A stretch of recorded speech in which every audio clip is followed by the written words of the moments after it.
told me, yeah, he wouldn't do the date with me. But you continued. Oh yeah, I needed the money. So I stayed there until I got some money. Ain't that cheating on your boyfriend, bruh? If your boyfriend's in jail and you go and get some money to pay the phone bill, but you're selling pussy. I'm from California. How she got into this but work? I pretty much But grew normal, up where you from, everywhere. bruh?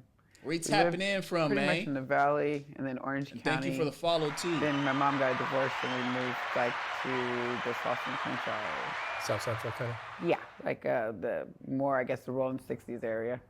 What was your childhood like? I was actually, My day's good, man. I had multiple stepfathers, so with each stepfather kind of came a new thing. I had an original, what I call my original father. He passed away, though, when I was 3 from AIDS complications. It was my mother's first husband. He's the man who gave me his last name. He's not my biological father, but their family was well-to-do. I grew up very well in like the West Adams area. Ain't we all from initially Earth? with him. And then my mom got remarried to a Muslim man, and I will stay with him. Things changed probably for the better in ways that I didn't understand at the time, but they were still like, there was a lot of things in the household that were off. But I won't ever say it was because of him, really, because I think the little structure that I do have to this day is because of him. Any abuse in your childhood? Yes, ones that I can place and ones that I can't. So I'm initiated by myself even as a child, which I've come to terms with older as I've become older.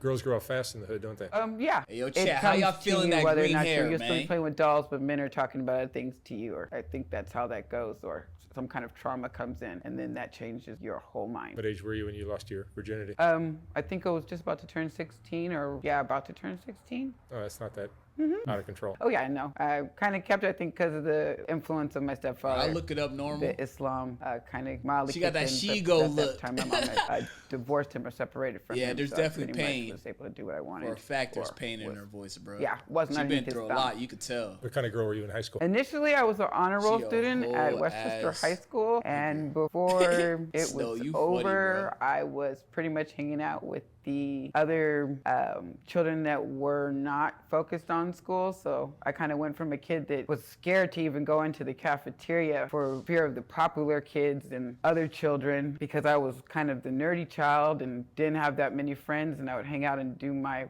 homework during the breaks. A nerd because became a I was prostitute. Ain't I that think crazy? antisocial too, because of probably my upbringing. So I always had fear of other people, probably a lot more than I would probably can accept still to this day. Yeah, then I got to hanging out with the bad kids, and that's what that was. You graduated? No, I actually kind of got kicked out of Westchester about my first part of my 11th grade. And what'd you do after that? Oh, just hung out with the neighborhood kids pretty much. Moved Word. around. I mostly probably had some kind of adult boyfriend who probably was taking care of me. Probably just moved around, lived at my grandmother's house, worked here and there, a regular job. How'd you get introduced to prostitution? Here we go. Getting spicy The now. first time I really did it, it was weird. I had a boyfriend who was in jail, and my mother had got upset about phone bill, and I kept accepting his phone calls, and she was pretty much telling me I had to get out or pay the phone bill. And somehow, yeah, I knew from just men, just my being a child, men had offered me money and stuff, and I always knew that there was. I had a cousin actually who was a pimp, so I knew Sunset existed. So I literally just rode the bus out to Sunset and attempted to prostitute across from the 7-Eleven, across from the Zanku Chicken that I'd gone to every day as a child. I tried to prostitute there, and actually the first guy ever picked me up, I explained to him that he would be my first person ever, and he basically gave me some money and put me right back out his car and gave me his phone number and told me, yeah, he wouldn't do the date with me. But you continued. Oh yeah, I needed the money, so I stayed there until I got some money. Ain't that cheating on your boyfriend, bruh? If your boyfriend's in jail and you go and get some money to pay the phone bill, but you're selling pussy, ain't that cheating, bruh? I think I was 18 the first time I ever did it. And then I kind of just shunned it out. I didn't start doing it again until I started dancing. I became a dancer. And then when I saw all the girls and how much money they were making, I only was going home with $150. That's when I couldn't do it anymore. And you realized even working at a strip club, you could make money. Yeah, when I'm going home with just max $300-400 and I'm seeing them just full of money, and I just know the only difference is that they're doing something when they go to the back and I'm not. And at the time, I think I was homeless, probably sleeping in the car. So Like, why you fucking with someone that's Yeah. locked up? It Real was talk. a choice that I That made too. inside pretty much, but I had also met an older man at the time, and he was the first man to ever really help me. He in the club actually asked me what was one thing he could do for me, and he was the first person to give me, he bought me my first pair of implants, and he was extremely older man. He also used to be a pimp in his younger day. With that, I had told myself, if I deal with this man, I'm pretty much selling myself. So I remember sitting in my motel room about to cry, and telling bro. myself, like, I'm sick of living in motels. I'm sick of paying for them every day. I'm sick of this. Am I going to? And I just went through the whole thing with myself in my room. By the time I woke up in the morning, I knew that that's what I was going to do. At least was going to go with him. He wasn't going to expect, he didn't expect me to prostitute or anything, but in my mind, I knew that if I was going with this man, older man, I knew basically that I was going into something for money. So that was my first real accepting that I was going to do this to survive. You've worked with pimps since then? Oh no, I've only paid one man ever to help me when it got kind of thick on Figueroa, because when I first would go to like Western and Figueroa, I was scared. And then I think I had one incident or something, and then I paid a guy to just start coming out there, or if I called him to please show up. So you're a renegade, as they call it. Yes, pretty much. My cousin, if anybody's flag, I fly under my cousin that was passed. He was a pimp, so if anybody's flag I flew underneath his flag. And drugs are part of your life? Oh no, marijuana is basically it. If anything would kill me, it would have been alcohol, but I don't currently drink alcohol too much. I think I actually have a really weird immune deficiency that I think came from drinking alcohol or PTSD or something. It's called achalasia, where your esophagus no longer works. And I have zero motility in my esophagus, and I think it came from years of alcoholism. When I first, even being a juvenile, I drank heavily, and I knew that probably would kill me. Only things I've tried is Sherm maybe 3 times, and E-pill twice, and had horrible reactions off of them every time except for the first time. I think because of trauma, so I can't take real drugs at all. I just freak out immediately, like the grim sleepers come in. And you have your own apartment, or you stay in motels? I have a trailer currently. I you're in a bought a trailer. trailer that I live in.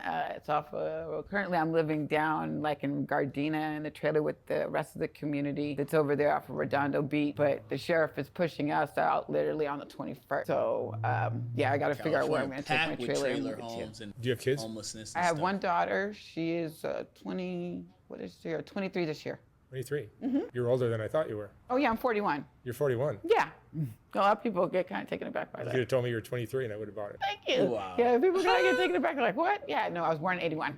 Did you raise They your daughter? moved all that stuff? Oh, damn. Okay, my daughter was kind I of, know where but she's no, at I now. mean, she was given to my mother through kin gap, so I still was able to be in my daughter's Bro, life, but my because of mother interest, was bro. the person who was in full control, basically, of the situation. And you'll work what kind of hours now? Just whenever you need money, or do you have... Oh yeah, whenever I need money, generally, I try not to. I've always been 1 foot in, 1 foot out. I think because of maybe my faith, or When I've you always need been. money? I'm very aware of how many sins I'm racking up, even if I can't remember everybody's name. I'm still Start I'm racking up them consciously sins. aware of the sin I'm in, and I know that I'm probably already overhead and probably will never get out of it. But I just am not willing to accept it fully. That I'm just So I've always been just enough to get what I want or what I need, but I just am not doing it just to make money or just rack up a bank account. That I'm not doing. You're doing it to survive. Yeah, basically. Absolutely. Bro, and what? And that's where I'm kind of at, where people have something to say about it. But you've been doing since you're I 17. kind of feel like She's if you're feeding other 41 people now, or nigga. just taking care of yourself and that's all you're doing it for, like Nigga, what there's is that? no. That's I'm not seeing 24 it sinless, years? but there's really probably less in it than a lawyer. You had bad experiences out there? As far as bad date. Yeah, like from the tricks? Tricks. I guess there's a guy on Western that they're saying is like a multi-rapist, or 2 of them that they done like a police.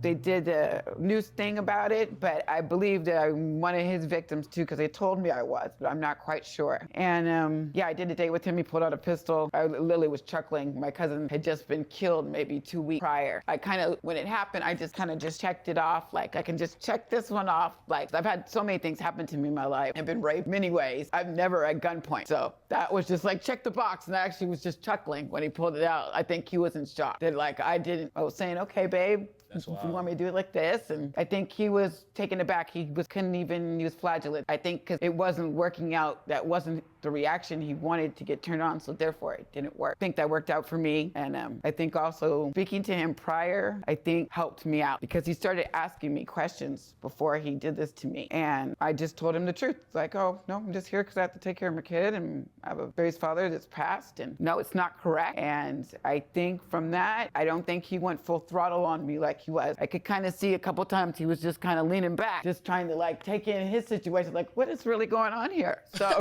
but I mean, completely compliant, and it worked out for me. I believe staying a lady will work out for you even when it's going wrong. Totally believe it. Nothing stops them, at least maybe their conscience will stop them from hurting another girl. So just stay a lady even when it's going wrong. If he's gonna, I mean, unless he's really killing you, bite him or something, but you know, fight back. But best to just try to stay a lady. Be robbed, get it taken, you're still alive. Best to stay a lady because it probably turns out better for you. And It's a way to survive.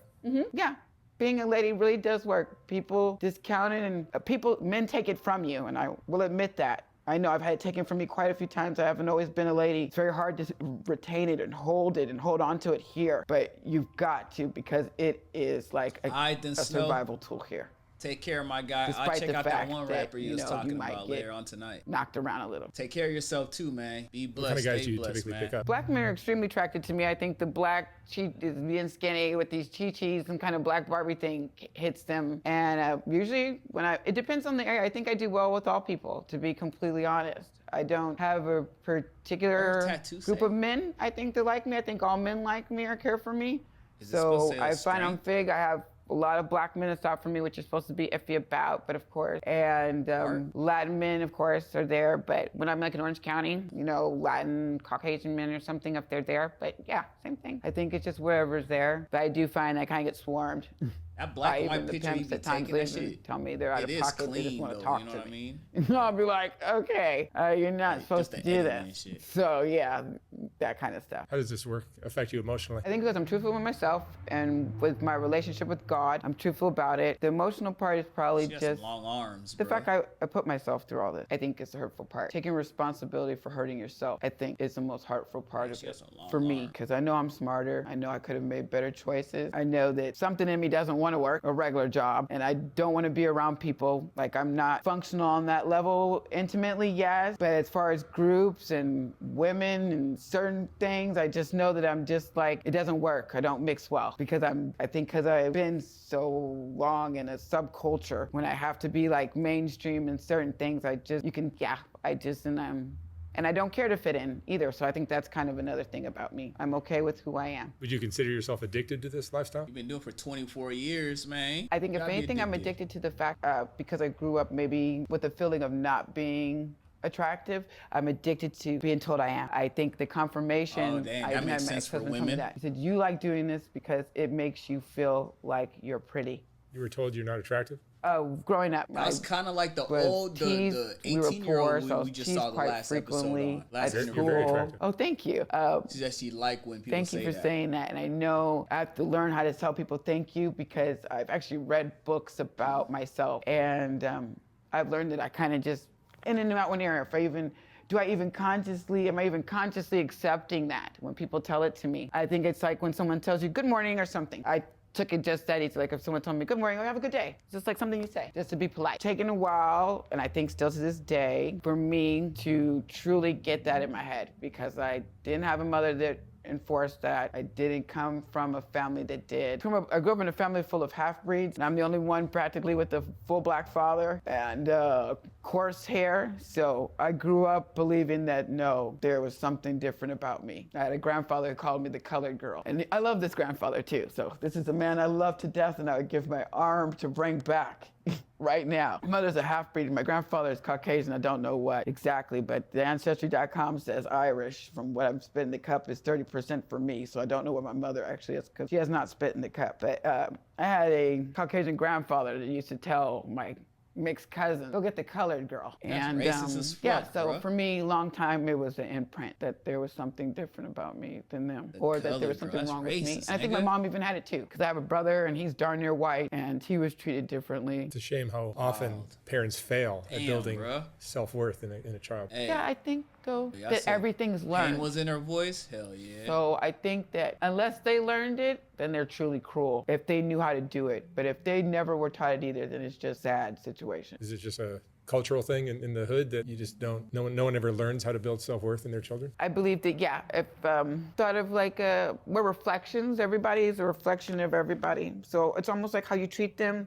It's like a mirror. So whatever it is you don't like in yourself, whatever that mirror thing in them, so like how Africans and Latins are, Blacks and Mexicans are, we're literally mirror images of each other. Almost anything that you say about the other one, the other culture has the same thing going on. So it's a self-hatred. So when you see it in somebody else, all the things you don't like about yourself, then you don't like them. And I've also felt, since I've had a child myself, the one thing that incites me the most about my daughter are the things that she does that are like me that I don't like about me. This is where I'm almost where I want to break her neck. Damn, that's pretty deep. It's when she does the things that I know that are That's deep. crucial things I don't like about myself that make me an ugly person, and she does them. Those are things that really get me upset. So I think it's the mirror image thing for people, lack of self-acceptance and self-hatred that causes us to be ugly with each other. It's not really the other person, I think, and that's where you really find that the good people who are really good, that's why. Like, it's not, they're so happy inside out with themselves and everything else, they can actually be human with the next person. You're very intelligent. I've dissected my life in many ways because Yes, I you had to have. figure myself out, and I had to She figure definitely out have. You can tell by the way why that she people talked. did things to me. She knows hella pain. I had to figure that out. I had to figure out why this happened, and I also had to figure out why I did stuff. Because I think even as a child, I was very smart, and I kind of had a revengeful mind, and there were things that happened to me where, like, I don't know how to say this, but the prey becomes a predator. So I was preyed upon, and now I can say I became a predator myself at certain points in my life, whether I was a child and preyed upon other children or whatever it was. It can develop that way if you do not take care of it, hone it, recognize that there's a beast or a demon in you or something. You must get to that point where you know yourself. You have to dissect it to the nano. People have told me I think about stuff to the point where I'm hurting myself. But I'm okay with that. It's like thinking about space. You just get to thinking about it, till it's just all like where you're just right back to like, what is this? So, you know, I think that that's important, to keep dissecting it till you have figured it out, or even if you haven't figured it out, find a level of comfort in it. Because I've done that with a lot of traumas. I just dissected them or relived them over and over and over and over and over and over and over to the point that I'm comfortable with them now, completely. They don't traumatize you as much as they No, not once at all. did. Yeah. I've learned to work through them completely. Okay. She's spending them If you had your life to knowledge, live all bro. over again, what would you have done differently? Stayed in school. I would have stayed in school. My mother, she went to USC, even though she's distraught in the mind. And Stayed in school, huh? I think that that's like on my deathbed, if I don't ever go to college and get a degree, I don't think I'm gonna care about anything else I've done in my center or anything else. I think for me, there were a couple things I wanted to do before I died. I wanted to be able to speak another language, play an instrument, and I wanted to graduate from college. These are 3 things that were very important to me as a person. You can still do those 3 And things. as a human being, like at 8 or can growing still up. do So them, if I bro. didn't People be accomplish those 3 graduating things, I college care at less about anything else I've 90 really done in years life. old. And I'll just be disappointed. Play an instrument, in that's nothing. myself. Sign up for some classes. Your Learn biggest another regret? language, bro. You can Yeah, learn school. that shit on I know that website. I could have, YouTube. I should have been, or I even know just on another dimension that I exist, that person. I really believe that she exists somewhere else, so I'm okay. Like where I want to believe that the me exists in another dimension, that I went to school and I'm damn near running for president. What's your biggest fear? And it all has to do with the afterlife. I think one, that the aliens are probably my real lord, that all this stuff is fake. When I die, that's it. I will never see my dead family members that I want to see so bad, or dead people I know. And You can that's see the difference between the really last one and this one. it. The last one saw think those are my biggest fears. it Those as things actually fun, wake me up but in the this night. one is taking it as Yeah. the reality she is in. Hell yeah. What have you learned about men from doing this kind of work? Men? She was probably, You seem you know, the last one, She was only 19 in it. This one's 40, 41, she said. She was probably as geeked as the 19-year-old in the last one that we saw. You know what I mean? But she's all like, haha, this is fun. Yeah, nothing bad happens. I feel good. This and that. Whoop-de-whoop. You feel me? Making a lot of money. Da-da-da-da-da. Man, when she get to 40, 41 years old like her, living in like a trailer, oh, man, that motherfucker gonna hit you hard, bro. Like, look at it, bro. Look at her face. Pain, bro. Like, it's deep. See men differently because of this career? No, I think I kind of already knew that men just grew up with all different kinds of men, so I kind of knew that men are their own people. Why do I think about men in general? For a man to be a man, it all is boiled down to discipline. I'm surprised I she believe didn't that if there's cry. any falter in a man, All the lack shit of she be discipline, saying. or maybe upbringing, we can throw that one in and just on the side. But besides that about men, there's nothing wrong with a man except for he probably needs to be disciplined or needs to discipline himself or needs to recognize that he needs some. But that's about it, I think. I don't look at men as though there's something wrong with them. Men are the gist of my friends. I don't really have too many female friends. Not that I find them more untrustworthy. So, yeah. That's interesting. Yeah. Gigi, what would you say is the most important lesson you've learned in your life? You have some interesting thoughts. What does your brain come Do up not with? be angry. That you will kill yourself. I think the whole world right now is killing itself on anger. Everybody's so damn angry. It's a great one. Everybody's so damn angry. They're gonna use drugs. They're gonna find an excuse for their anger. Everybody's so angry. Stop being angry. If you can, find another emotion for it. There are other emotions. Like, why are we all only stuck on two emotions? Sad, mad, angry. There is hurt, pitiful, disappointed, depressed. All of us refuse to accept all these other emotions. We just want to go to mad or anger. Allow yourself other things. Allow yourself to find yourself in these other emotions. Anger is going to kill you, and all of us, actually. That's what I do believe. I believe that everybody's anger is going to lead to the demise of all of us, because eventually probably one of these men with nukes is going to say, you know what, I don't like your opinion, so therefore there will be no opinions. And that's where we'll all be at.